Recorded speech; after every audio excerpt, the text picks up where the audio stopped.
नमस्कार दोस्तों, बिजनौर माइन से मैं हूं ललिता राजपूत। और जैसा कि आज आप मेरी पीछे की लोकेशन देख रहे होंगे कि मैं एक खेत में हूं। यहां पर गन्ने का खेत है ये पूरा। तो यहां पर मैं आज क्यों हूं ये मैं आपको बताना चाहूँगी, क्योंकि आज की जो हमारी वीडियो है वो है देव उठनी जो एकादशी होती है हमारी, इसके बारे में है। कैसे इसका पूजन होता है, क्या क्या इसका महत्व है, ये सभी जानकारी हम आपको आज की वीडियो में देने का प्रयास करेंगे। जैसा कि दोस्तों हम सभी जानते हैं कि आषाढ़ मास की एकादशी को जो शुक्ल पक्ष की एकादशी होते हैं उस पर जो श्री हरि विष्णु होते हैं वो योग निद्रा में सो जाते हैं 4 मास के लिए, जिसे हम चतुर्मास कहते हैं। और हमारे जितने भी मांगलिक कार्यक्रम होते हैं वो सभी उस समय बंद हो जाते हैं। गृह प्रवेश, मुंडन, विवाह सभी कुछ बंद हो जाता है। लेकिन ये जो कार्तिक मास की जो शुक्ल पक्ष की एकादशी आती है जिसे हम देवउठनी एकादशी कहते हैं, तो उसमें जो है श्री विष्णु जो हैं वो जाग जाते हैं इस योग निद्रा से। और हमारे सारे मांगलिक कार्य जो है आज से प्रारंभ कर दिए जाते हैं। विवाह, शादी, मुंडन वगैरह सारे जितने भी कार्य हैं सभी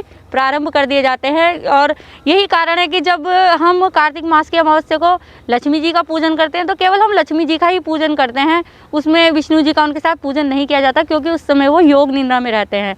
तो आज के दिन जो देवता होते हैं, जब विष्णु जी अपनी योग निद्रा से जाग जाते हैं तो वो देव दीपावली भी मनाते हैं इस दिन।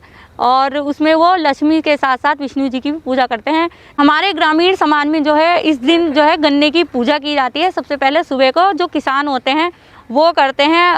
अगर उनके पिताजी यहाँ नहीं हो तो बच्चों से ये पूजन करा लिया जाता है। जो लड़के होते हैं उनसे पूजन कराया जाता है ये। तो आपको हम दिखा सकते हैं, देखिए इन्होंने गुड़ गोला ये पूजन अभी भी करके आए हैं और कलावा सबको ले आए। सबसे पहले गन्ने का पूजन किया जाता है, बड़े नहीं है तो बच्चे द्वारा करा दिया जाता है। तो आइए हम जानते हैं कि क्यों किया जाता है पूजन, क्या है इसका महत्व है।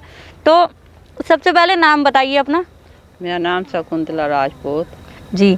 शकुंतला जी, तो ये बताइए जैसे अब गन्ने का पूजन कराया है आपने, सुबह सुबह होता है ये, हाँ। तो क्या महत्व है इसका, क्यों करते हैं गन्ने का पूजन आज के दिन? इसीलिए करते हैं जैसे कि दुकान करते हैं अपनी, उसका उद्घाटन करते हैं, इसीलिए किसान अपने गन्ने का पूजन करते हैं। अच्छा। और इतना लोग जो बुजुर्ग किसान हैं वे नया गुड़ भी नहीं खाते। अच्छा। गन्ना भी नहीं खाते इतना लोग, वो सब पूज कर तभी खाते हैं। अच्छा, एकादशी के दिन जब वो गन्ने को पूज देते हैं उसके बाद ही वो खाते हैं। नया गुड़ खावेंगे और नया वो गन्ना उन्ना। अच्छा। 1 साल तक अपने गन्ने को परवरिश करें, उसका पूजन कर। अच्छा। और तभी वो करें, उसका पैसा अपना अच्छे कार्य में लगो। अच्छा।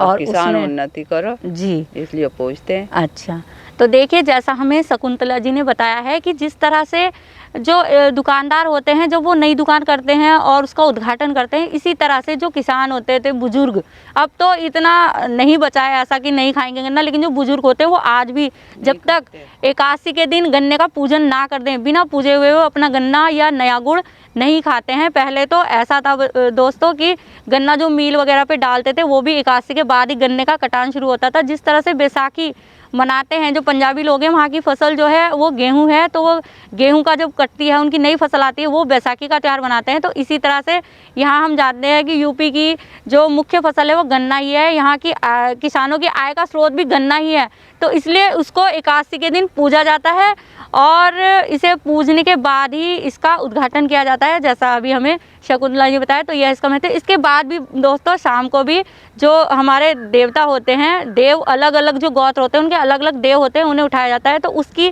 किस तरह से पूजा होती है, क्या विधि विधान है, वो भी हम आपको आगे दिखाएंगे।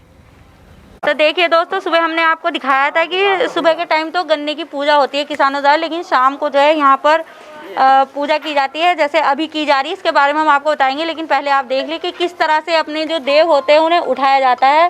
जो विभिन्न गोत्र के लोग होते हैं उस तरह से यहाँ पर हम आपको दिखा रहे हैं। कुंड गोत्र के दे तो उठो 4 महीने सोए दे, 8 महीने 4 महीने सोए, 8 महीने जागे दे, उठो रे उठो दे तो उठो। तो देखिए दोस्तों, इस तरह से यहाँ पर ये छबड़ी ली गई है, यहाँ पर गन्ने की पोरी है और यहाँ दिया भी चल रहा है। तो अब हम इसके बारे में पूछेंगे। तो जैसे शकुंतला जी आपने हमें सुबह बताया था कि गन्ने पूजे जाते हैं, तो ये आपने यहाँ पर बनाया हुआ है ये चावल पीस कर ये बनाया जी।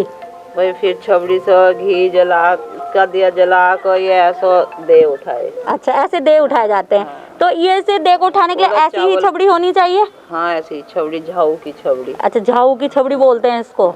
अच्छा, इसमें मिट्टी क्यों लगाई आपने? मिट्टी से लेप को अच्छा। पोता फेर को ये तब बनाई। अच्छा, ये जो जितना भी आपने ये बनाया ये सब चावल के आटे से बनाया जाता है? चावल भिगो कर चावल का पिस्सा वो उससे बनाया ये। अच्छा।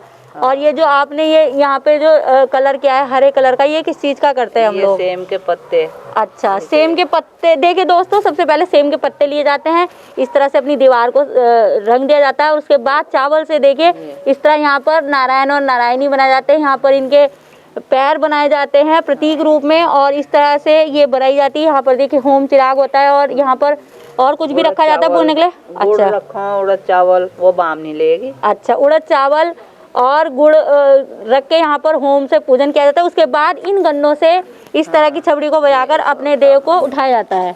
तो इस तरह से ये जो हमारी जो देव उत्थान होता है, इस तरह से यहाँ पर हमारे यहाँ पर मनाया जाता है। देखिए मैं आपको एक बार दिखाना चाहूँगी, इस तरह से ये चावल का आटा ये बनाया गया है और इस तरह की डंडी से इसे इस तरह से यहाँ पर बनाया जाता है। ये पहले ही बनाई हुई है क्योंकि इसमें काफ़ी टाइम लगता है बनाने में। तो इस तरह से, तो इसके बाद बस ये पूजा संपन्न हो जाती है। रात को और कुछ करना होता है? नहीं, रात को और। अच्छा, तो इस तरह से दोस्तों ये देव उत्थान की पूजा जो है वो संपन्न हो जाती है। सभी गोत्र जो हैं अपने देवताओं को उठा देते हैं इस तरह से। और ये हमारा हिंदुओं का बहुत बड़ा त्यौहार है क्योंकि इसी दिन से सारे मांगलिक कार्यक्रम शुरू हो जाते हैं। और आज भी जैसे देव उत्थान है तो आज बहुत सारे, आपको पता होगा आज 25 नवंबर है तो बहुत सारी शादियां आज हैं, तो सारे मांगलिक कार्यक्रम इस दिन शुरू किए जाते हैं। तो आज की हमारी जानकारी आपको कैसी लगी, हमारी वीडियो कैसी लगी, कमेंट बॉक्स में हमें ज़रूर बताएं। और हमें प्रोत्साहित करने के लिए हमारी वीडियो को ज़्यादा से ज़्यादा लाइक करें, शेयर करें और सब्सक्राइब करें। धन्यवाद।